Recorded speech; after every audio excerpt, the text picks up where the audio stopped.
به نام خدا. سلام دوستان عزیزم، وقتتون بخیر باشه. پادکست صدای سکوت امروز رو با کتابی نوستالژی شروع میکنم. کتابی که کارتونش رو حتما هممون دیدیم، هاکلبری فین.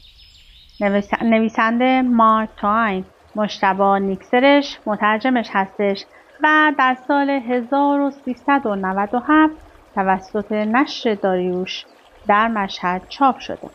این کتاب بدون هیچ گونه مقدمه و پیشگفتاری شروع شده، فقط نوشته‌ای پشت جلد کتاب هست. برای شما میخونم و سپس با هم کتاب رو شروع میکنیم. ماجراهای هاکلبری فین رمانی اثر مارک توین است که در سال 1884 برای اولین بار چاپ شد. این کتاب در پی رمان تام سایر منتشر شد. این کتاب داستان نوجوانی است که از پدری الکلی متولد می شود. پدرش بعد از چند سال گم می شود. بعد او با نام تام سایر دوست می شود. او را به دست فردی به نام بیو می سپارند. او همراه با خواهرش دوشیزه واتسون زندگی می کند که او یک برده سیاه به اسم جیم دارد. پدر هاکلبری فین بالاخره به روستایشان می آید و هاک را به کلبه‌ای وسط جنگل می برد. هاک پس از چند روز از آنجا فرار می کند و بقیه داستان در فصل‌های کتاب. با من همراه باشید. فصل اول. شما تا قبل از اینکه کتابی تحت عنوان ماجراهای تام سایر را نخوانده باشید مرا نخواهید شناخت. اما مهم نیست.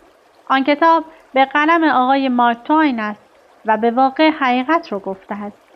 آنها چیزهایی بودند که او کش داده بود، هرچند که حقیقت را گفته است. هیچگاه ندیدم کسی برای یک بار یا بیشتر دروغ نگفته باشد، چه بسا که این آدم خاله پالی یا بیو یا ماری باشد. درباره خاله پالی، خاله تام، ماری و داگلاس بیو در کتاب گفته شده است که بیشتر حقیقت دارد، البته با کمی طول و تفسیر. حال کتاب اینگونه به پایان میرسد که من و تام پولی را یافتیم که دزدان در غار پنهان کرده بودند و آن پول ما را ثروتمند کرد. هر کدام $6,000 آن هم طلا گیرمان آمد. وقتی انباشته شده بود عقل از سر می برد. قاضی تچر پولها را گرفت و روزانه $1 بهره بابت آنها به ما میداد. بیشتر از چیزی که کسی بتواند بگوید که با آنچه میتواند انجام دهد.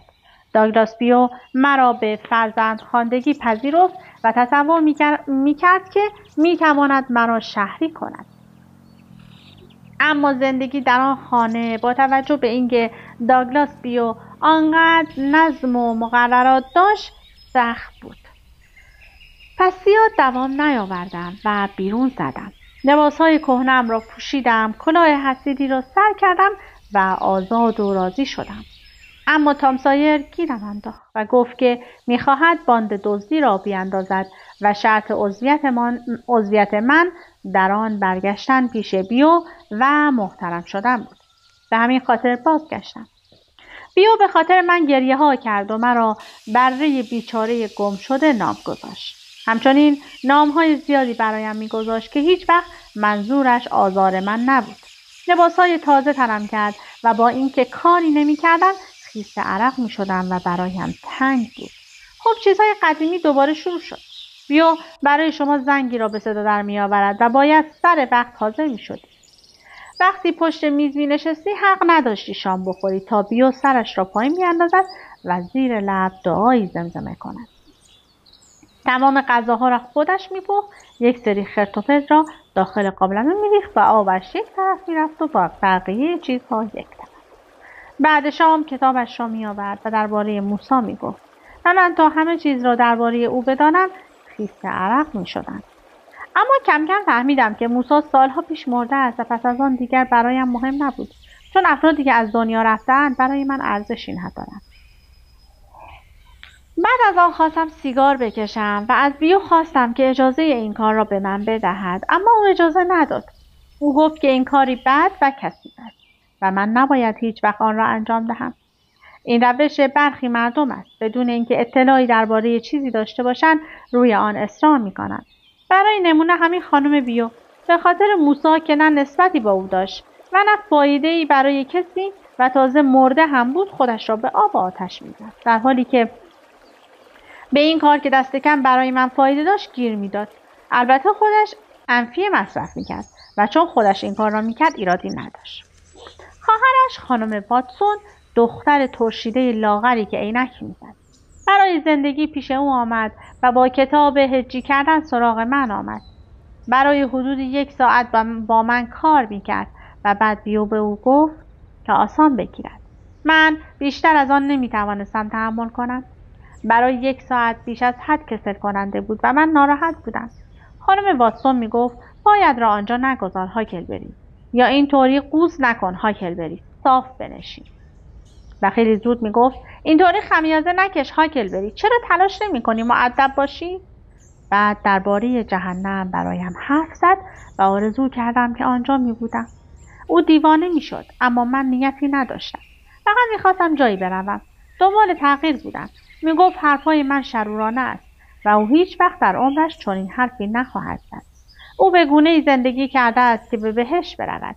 خب من هیچ وقت ماجراجویی در رفتن به جایی که او میخواست برود نمیدیدم و برای همین به مخم گفتم که برای آن تلاش نخواهم کرد.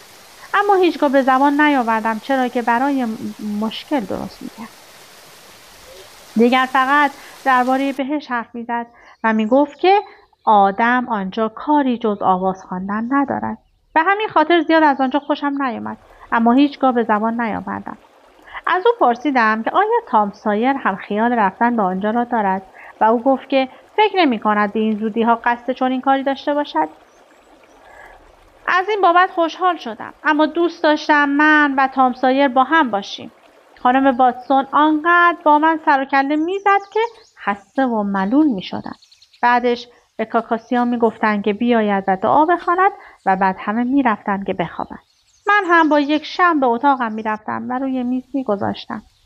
بعد صندلی را لبه پنجره می گذاشتم و سعی می کردم به چیزی خوشایند فکر کنم، اما به کارم نمی آمد.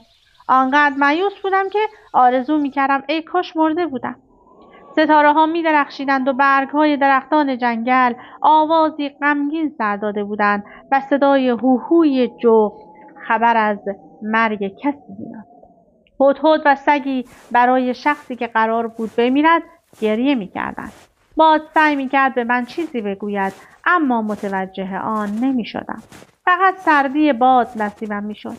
در دوردست میان درختان صدای ارواح به گوش می‌رسید، مانند وقتی که می‌خواهند چیزی بگویند اما نمی‌توانند منظور خود را برسانند و برای همین در قبر بیقرار می‌شوند و شب به گریه و زاری می‌پردازند. خیلی افسرده و ترسیده بودم و آرزو می‌کردم چون این چندین شرکت می‌داشتم. بعدش راه رفتن یک عنکبوت را روی شانه‌ام حس کردم و با دست پرتابش کردم. روی آتش افتاد و سریع بود. نیازی نبود کسی بگوید که این کار تیره‌روزی و بدبختی به دنبال خواهد داشت. بنابراین بلند شدم و لباسهایم را درآوردم و دور خودم 3 بار چرخیدم. و هر بار صلیبی روی سینه‌ام کشیدم و چند تار مویم را به نخی بستم تا طلسم نشوم. اما مطمئن نبودم که جواب بدهد، چرا که این کار را زمانی می‌کردند که نعلی را گم کنند، اما هیچگاه نشنیده بودم برای جلوگیری از طلسم بدبختی کشتن عنکبوت باید چه کار کرد. در حالی که می‌لرزیدم دوباره نشستم و پیپم را برای کشیدن بیرون آوردم. خانه به مانند یک مرده بود و بیو متوجه نمی‌شد. بعد از مدتی زمانی طولانی صدای ساعت شهر را از دور شنیدم که 12 بار بوم بوم می‌نواخت. بعد سکوت همه جا را فرا گرفت. بعد از مدتی صدای شکستن شاخه‌ای را شنیدم. با دقت گوش دادم. آن پایین صدای میو میو به وضوح شنیده میشد. خوب بود. من هم آرام آرام میو میو کردم. بعد شم را خاموش کردم و از پنجره روی انباری رفتم و بعد پایین پریدم. دلا دلا میان درختان رفتم و کامل مطمئن بودم که تام سایر آنجا منتظرم است. بخش دوم. نوک پنجه لابلای درختان به سمت انتهای باغ بیو می رفتیم. سرمان را خم کرده بودیم تا به شاخه ها نخورد وقتی از جلوی آشپزخانه می‌گذشتیم پایم به یک تکه چوب بزرگی خورد و زمین افتادم و سر و صدا بلند شد. روی زمین دراز کشیدم و ساکت ماندیم. کاکا سیاه بزرگ خانم واتسون که جیم نام داشت جلوی آشپزخانه نشسته بود. چون پشتش نوری روشن بود به وضوح می توانستیم او را ببینیم. جیم ایستاد، سرک کشید و حدود 1 دقیقه گوشهایش را تیز کرد و بعد گفت کیه؟ بیشتر گوش سپرد. نوک پنجه سمت ما آمد و درست بین ما ایستاد جوری که می توانستیم او را لمس کنیم. زمان زیادی گذشت و صدایی برنخاست و ما همچنان کنار هم بودیم. خارشی در قوزک پایم حس کردم اما جرأت این را نداشتم که آن را بخارانم. بعد گوشم خارید، بعد پشتم. دیگر خارش‌ها دیوانه‌ام کرده بود. بعد از آن هم هزاران بار دیگر درگیر این بدبختی شدم. اگر شما در مجلس عزایی باشی یا قصد خوابیدن داشته باشی در حالی که خوابت نمی‌آید یا در هر جایی باشی که نتوانی خودت را بخارانی، آن وقت تمام تنت شروع به خاریدن می‌کند. بعد جیم گفت بگو کی هستی؟ چی هستی؟ حالا می‌بینی؟ آنقدر اینجا می‌نشینم تا دوباره صدا را بشنوم. بعد از آن بین من و تام روی زمین نشست. به درختی تکیه داد و پایش را دراز کرد تا جایی که نزدیک بود به پای من بخورد. بینی هم شروع به خاریدن کرد. آنقدر می‌خارید که اشکم در آمده بود. اما آن را نخاراندم. بعد داخل بینی هم خارید. نمی‌دانستم چطور دارم دوام می‌آورم. حدود 6-7 دقیقه این بدبختی به درازا کشید. اما خیلی بیشتر به نظر آمد. حدود 11 نقطه بدنم می‌خارید. تحمل 1 دقیقه آن هم برایم مقدور نبود، اما باز هم دندانهایم را به هم فشردم تا شاید بتوانم صبر کنم. ناگهان صدای خرخر جیم به گوشم رسید و خیالم راحت شد. تام با صدایی که از دهانش درآمد به من اشاره کرد و 4 دست و پا از آنجا دور شدیم. وقتی 10 قدمی دور شدیم تام با آرامی گفت که جیم را برای خنده به دیوار ببندیم، اما من مخالفت کردم. امکان داشت بیدار شود و اذیتمان کند و آنها متوجه عدم حضور من می شدند. بعد تام گفت که به اندازه کافی شم ندارد و می خواهد برود آشپزخانه و چندتایی بردارد. من نمیخواستم این کار را کنم. گفتم شاید این کار باعث بیدار شدن جیم شود. اما تام میخواست این خطر را انجام دهد. و همین روی دوتایی داخل آشپزخانه رفتیم و سه عدد شمع برداشتیم و تام 5 ست بابت برداشتن شمع‌ها روی میز گذاشت. بعد بیرون آمدیم و من سراپا خیس عرق بودم. تام 4 دست و پا سراغ جیم رفت و شیطنتی کرد. مدتی صبر کردم، همه جا ساکت بود و آدم را وحشت زده میکرد. به محض اینکه تام برگشت از میانبر خود را به بالای تپه آن طرف حصار خانه رساندیم. تام گفت که کلاه جیم را برداشته و به شاخه بالای سرش بسته است و با اینکه جیم تکان خورده اما بیدار نشده است. بعدها جیم گفت که جن و پری سراغش آمدن و سوارش کردن و دور شهر گرداندن و برای این کلاهش را روی شاخه بستن که بفهمد کار آنها بوده است. یک بار دیگر گفت که او را تا نیو اورلان بردن. بعد از آن هر بار که این ماجرا را تعریف میکرد آب و تابی به آن میداد تا جایی که گفت او را دور جهان گرداندن و از خستگی رو به موت شده است و زین پشتش را زخم کرده است. جیم به خاطر این موضوع خیلی خودش را میگرفت تا جایی که کاکاسیاهای دیگر را تحویل نمیگرفت. کاکاسیاها فرسنگ‌ها می آمدند تا داستان جیم را بشنوند و یواش یواش جیم از تمام آنها برتر شد. کاکاسیاهای غریبه طوری او را می‌دیدند انگار که جن دیدند. کاکاسیاها همیشه در تاریکی دور آتش آشپزخانه درباره جادوگران حرف می‌زدند، اما هر وقت یکی از آنها می‌خواست در این باره حرف بزند جیم از در وارد می‌شد و می‌گفت هوی تو چه می‌دونی اجنه چیه؟ و آن بنده خدا دهانش بسته می‌شد و عقب می‌نشست. جیم همواره آن 5 سنتی را با نخی به گردنش آویزان می‌کرد و می‌گفت که این هدیه‌ای است که خود شیطان با دست خودش به او داده و گفت که با آن می‌توانی هر کسی را درمان کنی و هر وقت بخواهی با گفتن وردی جادوگری را احضار کنی. اما هیچ وقت ورد را نگفت. از همه جا می‌آمدند تا سکه را ببینند، اما به خاطر اینکه شیطان به آن دست زده بود می‌ترسیدند به سکه دست بزنند و این کار باعث شده بود جیم کارش به عنوان یک پیشخدمت دچار مشکل شود. من و تام از بالای تپه کل دهکده و رودخانه ای را که ساکت و وحشتناک از کنار آن رد میشد میتوانستیم ببینیم. از تپه پایین آمدیم. با جو هارپر و بن راجرز و 2 نفر دیگر از بچه‌ها قایقی از لب رودخانه برداشتیم و 2 مایل در رودخانه رفتیم تا به آن طرف تپه رسیدیم. آنجا پیاده شدیم و تام از ما قول گرفت که این راز را به کسی نگوییم. وارد غاری شدیم و از دالان باریکی وارد اتاق نمناک شدیم. آنجا ایستادیم و تام شروع به حرف زدن کرد. حالا باند دزدها را راه میاندازیم و نامش را گروه تام سایر میگذاریم.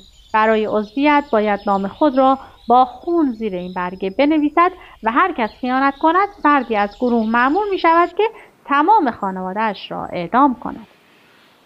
همه برگه را قبول کردند و پرسیدند که خودش این متن را نوشته، که تام گفت بخشی برای خودش است و باقی را از کتاب دزدان دریایی و راهزنها گرفته است. بعد بن راجرز گفت پس هکفین که بی خانواده است چی؟ تام گفت پدرش که هست دارد ولی کو؟ قبلتر مست و پاتیل داخل آشغالها پیدا می شد، اما الان 2 سال است خبری از اون نیست. بعد هم با هم مشورت کردند که مرا در گروه راه ندهند. کم مانده بود گریه هم بگیرد که پیشنهاد دادم به جای خانواده هم خانم واتسون را بکشند که همگی قبول کردند. بعد همگی سر انگشتشان را سوزن دادند تا خون بیاید. ناگهان بن راجرز پرسید ببینم کار گروه چیه؟ تام گفت دزدی و غارت. ولی چی رو بدزدیم؟ خونه یا گله؟ خفه، دزدی گله در شأن ما نیست. ما کاروان میزنیم و مردمش رو میکشیم. حالا باید حتما مردم رو بکشیم؟ اینطوری بهتره. زنها رو هم باید بکشیم؟ بن راجرز تو خیلی خنگی. زنها رو باید آورد داخل غار و نگذاشت یک مو از سرشون کم بشه. باهاشون حرف زد تا عاشقت بشن و دیگه خونه بر نگردن. تامی بارنز بعد از اینکه از خواب بیدارش کردیم گفت که مادرش را میخواهد و دیگر نمیخواهد دزد باشد. همه مسخره‌اش کردند و گفت که ما را لو میدهد. بعد تام 1 سکه 5 سنتی کف دستش گذاشت و گفت هفته دیگر دور هم جمع میشیم تا یک سری دزدی کنیم. بن راجرز گفت که خیلی راحت نمیتواند از خانه بیرون بیاید و قرار را یک شنبه بگذاریم. بعد بچه‌ها گفتند که یک شنبه ها دزدی گناه دارد. بنابراین تصمیم گرفتیم دفعه بعدی که همدیگر را دیدیم قرار دزدی را بگذاریم. تام رئیس دزدها شد و جو هارپر معاونش. بعد به خانه برگشتیم. نزدیک صبح بود که از پنجره وارد اتاق شدم. لباسهایم روغنی و کثیف شده بود. ونای تکان خوردن نداشتم. بخش 3. صبح خانم واتسون به خاطر کثیفی لباسهایم مرا تنبیه کرد، اما بیو اوقات تلخی نکرد. تنها لباسهایم را از روغن و خاک تکاند و نگاهی از روی تأسف به من کرد که چرا یاد نمیگیرم که چطور رفتار کنم. بعد خانم واتسون برایم دعا خواند، اما آن هم فایده‌ای نداشت. به من گفته بود که هر روز دعا بخوانم و آن وقت هر چه میخواهم به دست خواهم آورد. اما اینطوری نبود. چند بار امتحان کردم. 1 بار نخ ماهیگیری یافتم اما قلاب نداشتم. قلاب نداشتن فایده‌ای برای من نداشت. 3 یا 4 بار برای به دست آوردن قلاب تلاش کردم اما جواب نداد. بالاخره 1 روز از خانم واتسون خواستم که او برایم دعا کند، اما او گفت که من یک احمقم. هیچ وقت دلیلش را برایم توضیح نداد و من هم از هیچ راهی نفهمیدم. روزی در اعماق جنگل روی زمین می نشینم و در این باره زیاد فکر می کنم. به خودم می گویم اگر یک پسر بچه تنها با دعا خواندن می تواند چیزی را که می خواهد به دست آورد، چرا دیکونوین پولی را که روی خوک از دست داد به دست نیاورد؟ چرا بیو جعبه نقره انفیه‌اش را که از او دزدیده بودند درخواست نکرد؟ چرا خانم واتسون چاق نمی شود؟ به خودم می گویم که نه خیر، این دروغی بیش نیست. پیش بیو رفتم و به او گفتم. بیو گفت که چیزهایی که آدم با دعا به دست می آورد هدایای روحانی است. این برای من خیلی بود، اما به من گفت منظورش این بود است که من باید به مردم کمک کنم و هر کاری می توانم برای مردم انجام دهم و همیشه مراقبشان باشم و هیچ وقت به خودم فکر نکنم. آنچنان که من فهمیدم شامل خانم واتسون هم می شد. داخل جنگل رفتم و ساعتها با آن کننجار رفتم، اما هیچ فایده‌ای به جز برای دیگران در آن ندیدم. پس با خودم قرار گذاشتم که دیگر در این باره فکر نکنم و فراموشش کنم. گهگاه بیو با آب و تاب از خدایی سخن میگفت، اما امکان داشت روز بعد خانم واتسون از خدای دیگری حرف بزند. با خودم که فکر کردم دیدم باید دو خدا وجود داشته باشد. خدای بیو نمایش قابل توجهی دارد و همان خدا وقتی به دست خانم واتسون میافتد کاری از دستش بر نمیآید. اگر خدای بیو تمایل داشت حاضر بودم به او تعلق داشته باشم، اما نمیفهمیدم که منی که آنقدر نادان و اذیت کننده هستم چه فایده‌ای برای آن خدا خواهم داشت. 1 سالی میشد که خبری از پدرم نبود و برای من بهتر بود دیگر نمیخواستم او را ببینم. هر وقت سرحال بود میآمد و مرا آزار میداد. هر وقت دور و بر ما بود به جنگل فرار میکردم. همان وقتها شنیدم که جسدش در رودخانه‌ای در فاصله 12 مایلی شهر پیدا شده است. مردم میگفتند خودش بوده است. مرد غرق شده هم اندازه او بوده و لباس آشفته‌ای داشته و مویش هم مثل پدر بلند بوده است. اما از صورتش چیزی دستگیرشان نشده بود، چرا که به علت زیاد ماندن در آب چیزی از صورت باقی نمانده بود. آنها گفتند که به پشت روی آب شناور بوده است. مردم او را از آب گرفتند و کنار رودخانه دفن کردند. ذهنم درگیر بود. من خیلی خوب می‌دانستم که یک نفر وقتی غرق می‌شود به پشت شناور نمی‌شود، بلکه به صورت در آب شناور می‌ماند. بنابراین فهمیدم که پدرم نبوده و زنی بوده است که لباس مردان را پوشیده است. دوباره ناراحتی سراغم آمد. به این نتیجه رسیدم پیرمرد دوباره سر و کله‌اش پیدا می‌شود و آرزویم این بود که چنین نشود. 1 ماه گروهمان به کارش ادامه داد و بعد من استعفا دادم. تمام پسرها همین کار را کردند. ما نه چیزی دزدیده بودیم و نه کسی را کشته بودیم. فقط تظاهر می‌کردیم. کارمان این شده بود که در جنگل کمین کنیم و به زنان خوک سواری که محصولات باغشان را برای فروش به شهر میبرند حمله کنیم، اما هیچ کدام را تلکه نکردیم. تام سایر خوک‌ها را شمش طلا نام گذاشته بود و شلغم و باقی وسیله ها را جواهر صدا می‌زد.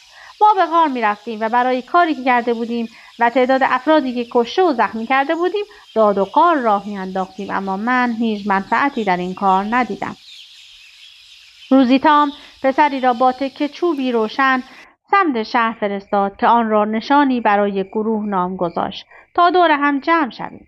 بعد گفت که توسط جاسوس‌هایش اخباری مخفی دارد که فردا گروهی تاجر اسپانیایی و عرب پولدار با 200 فیل و 600 شتر و بیش از 200 قاطر با بار الماس در غار هالو اتراق می‌کنند و فقط 400 نگهبان دارند. بنابراین ما باید آنها را غافلگیر کنیم و آنها را بکشیم و وسایلشان را بدزدیم. او گفت که شمشیرها و اسلحه‌هایمان را هم باید آماده کنیم. البته شمشیری وجود نداشت. به همان چوب دستها و آهنپاره‌ها شمشیر میگفت تا میتوانستیم آنها را سابیدیم که تیز شوند، اما فایده‌ای نداشت. باورم نمیشد که گروه 4-5 نفره ما از پس آن همه اسپانیایی و عرب بر بیایند. اما از آنجا که دلم میخواست فیلها و شترها را ببینم، روز بعد که شنبه تعطیل بود سر قرار حاضر شدم. وقتی فرمان حمله صادر شد از جنگل بیرون زدیم و سمت سراشیبی تپه حمله کردیم، اما نه خبری از اسپانیایی بود نه عرب و هیچ شتر یا فیلی در کار نبود.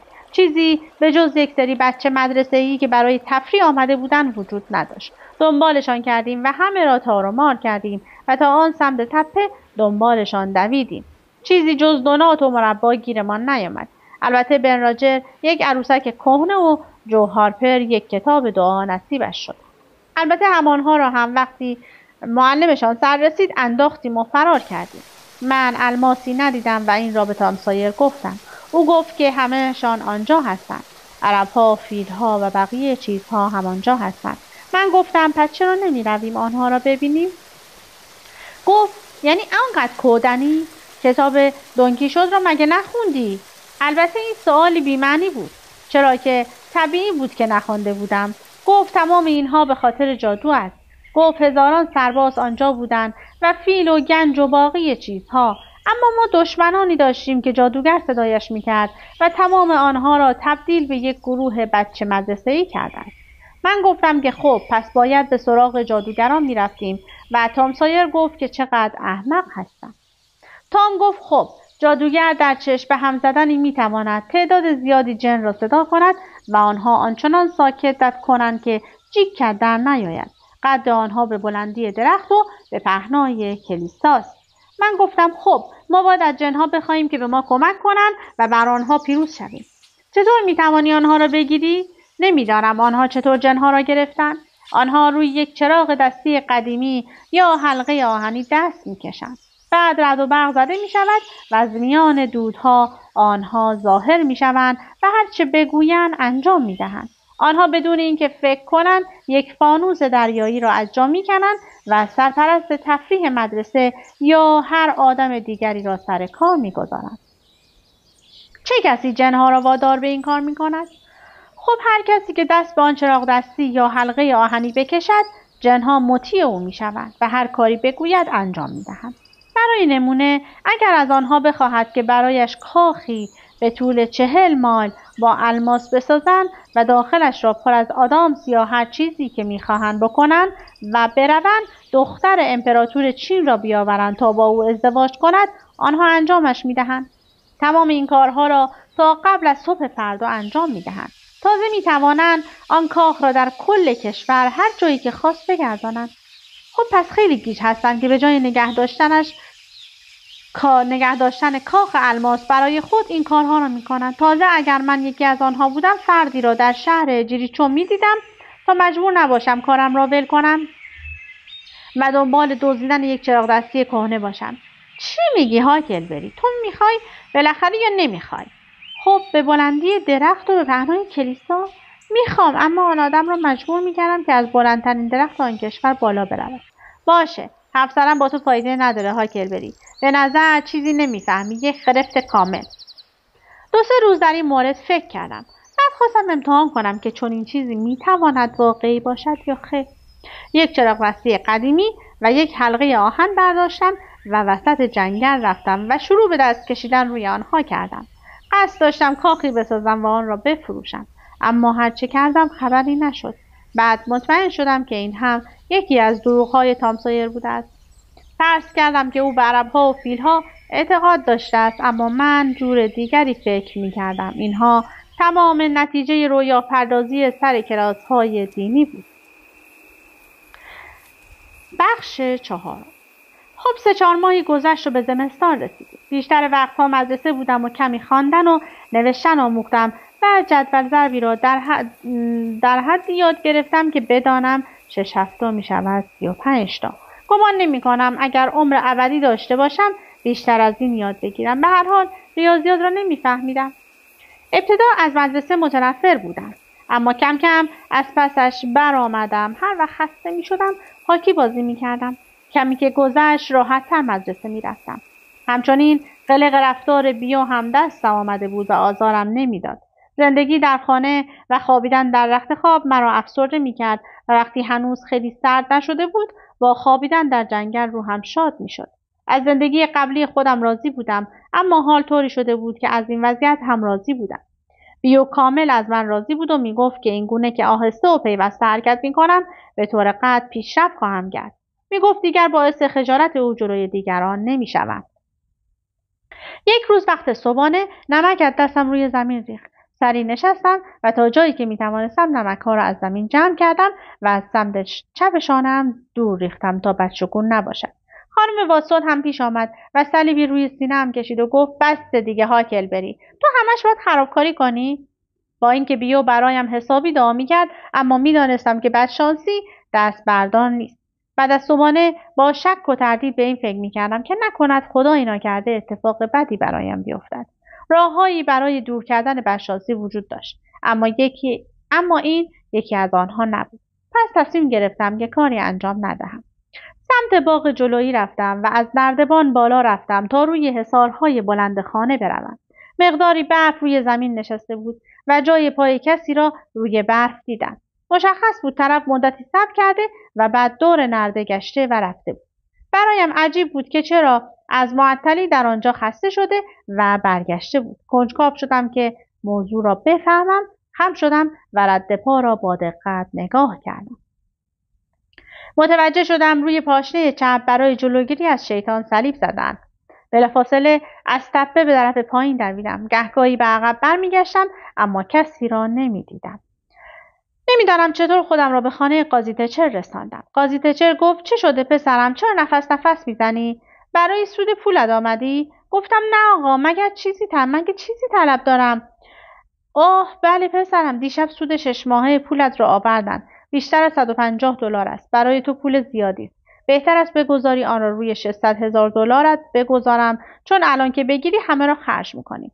نه آقا، نمیخواهم خرجش کنم. به هیچ وجه آن را نمیخواهم. نه $6,000 نه هیچ چیز دیگری از شما نمیخواهم. برای شما همه $6,000 و باقی آن. با تعجب به من زل زد. نمیتوانست بفهمد که جریان چیست. پرسید چرا پسرم؟ منظورت چیست؟ گفت خواهش میکنم در این باره از من نپرسید. پول رو میگیرید مگه نه؟ گیج شدم. مشکلی پیش آمده؟ خواهش میکنم برش دارید و هیچ چیزی نپرسید. در این صورت دروغی هم به شما نخواهم گفت. قاضی کمی که فکر کرد گفت آهان، حالا فهمیدم. تو میخواهی تمام داراییت را به من بفروشی، نه اینکه بدهی. این ایده درستی. بعد چیزی روی کاغذ نوشت و آن را بلند خواند. نوشتم بنابر دلایلی، معنیش این است که من آنها را از تو خریدم و پولش را پرداخت کردم. این $1 پولش را بگیر و امضا کن. امضا کردم و از آنجا بیرون آمدم. جیم کاکاسیا خانم واتسون گلوله پشمی از گاومیش داشت که با آن جادو میکرد. جیم میگفت که درون آن روحی است که همه چیز را میداند. بنابراین آن شب پیش جیم رفتم و گفتم که پدرم آمده است و رد پایش را روی برف دیدم. میخواستم بدانم که برای چه آمده است و آیا میداند یا خیر. جیم گلوله پشمی را آورد و وردی خواند و آن را روی زمین انداخت. انگار پر بود و خیلی کم غلتید. جیم دوباره این کار را کرد و مانند دفعه قبل تکان نخورد. جیم زانو زد و گوشش را به گوی نزدیک کرد و گوش داد. اما فایده‌ای نداشت. گفت که حرفی نمیزند. جیم گفت که بعضی وقتها تا پولی وسط نباشد حرفی نمیزند. گفتم که یک سکه 25 سنتی قلابی دارم که رویش صاف شده و مثل آن از زیر نقره بیرون زده و هر کسی قبولش نمی کند. قصد نداشتم آن $1 که قاضی تچر به من داده بود به او بدهم. گفتم که پول بیارزشی است، اما شاید گلوله پشمی قبول کند، چرا که پشم متوجه فرق آنها نمی شود. جیم آن را بو کرد، گاز زد و رویش دست کشید و گفت که ترتیبش را می دهد که گلوله پشمی بپذیرد. او گفت که باید یک سیب زمینی خام ایرلندی را 4 قاش کند و پول را وسطش تمام شب آنجا بگذارد و صبح هیچ کثیفی نمیبینی و هر کسی در شهر پول را میگیرد. خب میدانستم که یک سیب زمینی چنین کاری میکند، اما فراموش کرده بودم. جیم سکه را زیر گلوله پشمی گذاشت و دوباره گوش داد. این بار گفت که گلوله پشمی خوب است. او گفت که اگر بخواهم تمام پیشبینی ها را به من میگوید. بعد گلوله پشمی با جیم حرف زد و جیم هم آنها را به من گفت. جیم گفت پدرت نیامده است. گاهی هوس ماندن می کند و گاهی می رود. بهتر است صبر کنی تا هر کاری می خواهد انجام دهد. روی شانه هایش 2 فرشته سیاه و سفید است. فرشته سفید می خواهد او را به راه راست هدایت کند، ولی فرشته سیاه نمی گذارد. نمی شود. گفت که کدام پیروز می شود. در زندگیت بیچارگی فراوان وجود دارد، اما خوشبختی هم زیاد است. گاهی مریض می شوی، اما هر بار خوب می شوی. 2 زن در زندگی تو وجود دارد، یکی سیاه و یکی سفید. یکی فقیر و یکی ثروتمند. با آنکه فقیر است ازدواج میکنی، ولی بعدش آرام آرام با زن پولدار روی هم میریزی. تو باید مراقب جانت باشی و از او دوری کنی، چرا که در فالت غرق شدن توسط او آمده است. آن شب وقتی شمع را روشن کردم و به اتاقم رفتم، پدر با همان قیافه همیشگی آنجا نشسته بود.